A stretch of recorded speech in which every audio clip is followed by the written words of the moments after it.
ఓసారి కలిసి రాదు, ఒకసారి కలిసి వస్తుంది, ఒకసారి అవమానింపబడతాడు, ఒకసారి సంతోషపడతాడు.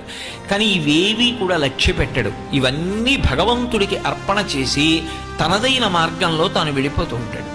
అందుకే ఆయన ఎక్కడున్నాడో అక్కడ శాంతి, ఆయన చుట్టూ ఎవరున్నారో వారికి శాంతి, వారు ఎక్కడ కూర్చున్నారో ఆ ప్రదేశము శాంతియుతంగా ఉంటుంది.